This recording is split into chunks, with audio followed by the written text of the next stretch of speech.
अस्सलाम वालेकुम, मैं शाहिद हुसैन हूँ। दुआ ज़हरा केस के हवाले से आपको अपडेट करना है। कुछ देर पहले भी मैंने एक वीडियो अपलोड की थी जिसमें दुआ ज़हरा केस में जो होने वाली पेशरफ्त थी उससे आगाह किया था, लेकिन उसकी कुछ देर बाद यानी कि जब वीडियो में रिकॉर्ड कर रहा था उस दौरान मुझे ख़त एक मौसूल हुआ जो कि IG सिंध को लिखा गया है। और IG सिंध को ख़त जिब्रान नासिर एडवोकेट जो कि मेहदी अली काज़मी साहब के वकील हैं उन्होंने लिखा है। 3-4 सफ़ात पर मुश्तमिल ख़त है जिसमें ना सिर्फ पुलिस की जो कारकर्दगी थी उस पर सवालात उठाए गए हैं, बल्कि पुलिस के तफ्तीशी अफसर को तब्दील करने की जो है वो इस्तदा की गई है। उस ख़त में मुतालबा किया गया है और ख़त में मज़ीद क्या कुछ लिखा गया है वो सारी तफसीलात भी रखेंगे, क्योंकि हम पहले आपको बार बार आगाह कर चुके हैं कि पुलिस ने जिस तरह गफलत और लापरवाही का मुजाहरा किया इस केस में, शायद ही जो है वो किसी को जो है वो उसकी मिसाल मिलती हो। क्योंकि जो ज़बानी कलामी और फ़र्ज़ी बातों के ऊपर अक्सर कार्रवाइयाँ होती हैं जिसमें हाई प्रोफाइल केस में जो मुलविस मुलजमान, दहशतगर्द और संगीन नौयत के जो मुजरमान होते हैं, यही पुलिस की गफलत और लापरवाही होती है जिसकी वजह से मुलजमान बच जाते हैं। यानी कि वारदातें होती रहती हैं, ठोस शवाहिद नहीं पेश होते,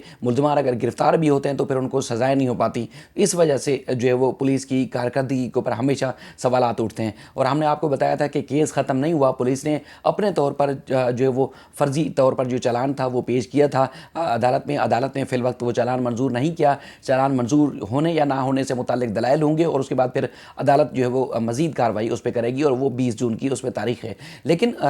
चूँकि सिंध हाई कोर्ट के फ़ैसले और उसके बाद पुलिस की कारकर्दगी के साथ साथ दीगर जो कानूनी ऑप्शन है उनको इस्तेमाल करने से पहले जो एक और कानूनी तरीक़ाकार है वो इस्तेमाल किया जा रहा है। यानी कि जो जिब्रान नासिर एडवोकेट हैं उनकी जानिब से IG सिंध को बाकायदा तौर पर ख़त लिखा गया है। ख़त में पुलिस की कारकर्दगी को किस तरह उन्होंने फाश किया है वो सारी तफसीलात रखते हैं, क्योंकि पूरा पाकिस्तान ये मुतालबा मुसलसल करता रहा है कि दुआ ज़हरा केस में पुलिस ने गफलत और लापरवाही का मुजाहरा किया जिसकी वजह से मुलजमान को उसका फ़ायदा हुआ। और ख़ास तौर पर पहले भी एक वीडियो में मैं आपको बता चुका हूँ कि जहाँ ज़रूरत थी मुलजमान का रिमांड हासिल करने की, वहाँ पुलिस ने उनका रोल असाइन नहीं किया, उनका बताया नहीं कि इनका जुर्म में क्या जो है वो हिस्सा था। यानी कि उन्होंने इस जुर्म में ज़हीर के साथ किस तरह का, किस नौयत का साथ दिया। तो अदालत में चालान पेश जो वो अदालत में रिमांड की इस्तदा की गई। जब मुलजमान का रोल ही सामने नहीं होगा तो ज़ाहिर अदालत कैसे उसको ज़मानत पर जो है वो उनको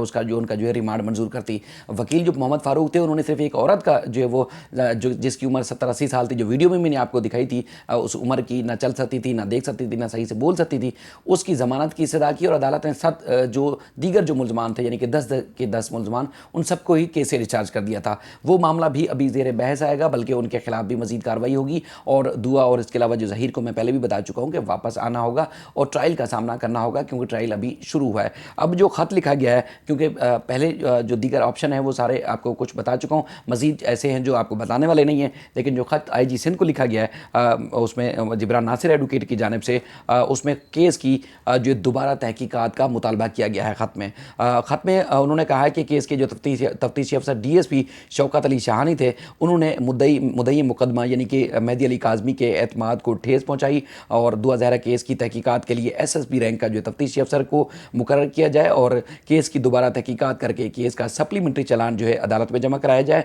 और इस केस की मुकम्मल तौर पर साफ़ और शफाफ तहकीकात की जाए। मुकदमे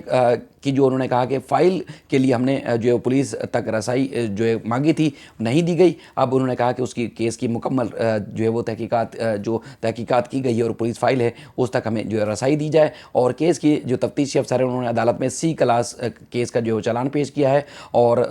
ख़त में लिखते हैं जिब्रान नासिर के तफ्तीशी अफसर ने प्रोसिक्यूशन डिपार्टमेंट में पुलिस फ़ाइल ही जमा नहीं कराई, यानी कि अदालत में जमा करा दिया चालान, लेकिन प्रोसिक्यूशन डिपार्टमेंट में ये केस नहीं गया है। यानी कि जो तरीक़ाकार है वो तरीक़ाकार इख्तियारी नहीं किया गया। और तफ्तीशी अफसर से केस की जो फ़ाइल है उससे मुतालिक रब्ता किया तो उन्होंने केस की जो फ़ाइल है वो मुद्दई को देने से भी इनकार किया। अब खुद अंदाज़ा लगाएं कि वो किस तरह जो है वो फिर मुद्दई केस लड़ेगा या उनका वकील जो है केस लड़ेगा। केस सारा छुपाया जा रहा है, उसको दबाया जा रहा है। अब किसके दबाव पे दबाया जा रहा है या इसको जो है वो प्रेशर में लाए हैं तफ्तीशी अफसर, वो अब तक सामने चीज़ें नहीं आ रही हैं। लेकिन ख़त में फिर और आगे चल कर लिखा गया है कि लगता है कि तफ्तीशी अफसर जो है तजर्बाकार हैं और मुद्दई मुकदमा को मुसलसल जो है गुमराह कर रहा है। चालान में नहीं बताया गया कि तफ्तीशी अफसर ने दुआ ज़हरा का जो 161 का बयान था वो रिकॉर्ड किया है या नहीं किया, वो भी नहीं बताया। यानी कि एक तो 164 का बयान जो जुडिशल मजिस्ट्रेट के पास होता है, और अगर जो भी मुद्दई मुलजिम या गवाह कोई भी अगर बयान देता है कि उसने फ़लाँ चीज़ जो थी वो कब की, किस तरह की, तो वो ज़ाब्ता जो कार है 161 का, उसके तहत तफ्तीशी अफसर या पुलिस के पास जो है वो बयान रिकॉर्ड किया जाता है। पुलिस ने अब तक ये भी मुद्दई को नहीं बताया कि पुलिस ने क्या खुद बयान ये रिकॉर्ड किया था या नहीं किया था, कि जैसे बताया जा रहा है कि दुआ अपनी मर्ज़ी से फ़लाँ तरीके से गई, तो उसकी भी अब तक जो है تفصیلات وہ کہتے ہیں نہیں سامنے آ سکی کہ کیا ریکارڈ کیا بھی ہے یا نہیں کیا، اور پولیس نے ملزم ظہیر سے بھی کسی قسم کی کوئی تحقیقات نہیں کی، یہ جبران ناصر نے اپنے خط میں لکھا ہے، اور انہوں نے کہا کہ تفتیشی افسر نے تحقیقات مکمل کیے بغیر ہی کیس کا چالان جو ہے جلدی میں عدالت میں پیش کر دیا۔ اب کس بات کی جلدی تھی آپ خود اندازہ لگا سکتے ہیں۔ اور اس کے بعد انہوں نے کہا کہ تفتیشی افسر نے دعا زہرا کیس میں دستاویزی شواہد جو تھے، یعنی کہ جو شواہد ان کے پاس سے وہ سارے نظر انداز کیے، اور جس وقت دعا زہرا کا یہ واقعہ رونما ہوا اس وقت دعا زہرا کی عمر جو تھی وہ 14 سال تھی۔ تفتیشی افسر نے چالان میں دعا زہرا کی جو عمر ہے وہ 17 سال بتائی ہے۔ مدعی مقدمہ یعنی کہ مہدی علی کاظمی کو خدشہ ہے کہ تفتیشی افسر جو ہے کسی دباؤ کا شکار ہے، اس لیے جو کیس کا جو تفتیشی افسر ہے یعنی کہ جو یہ شاہنی صاحب ہیں،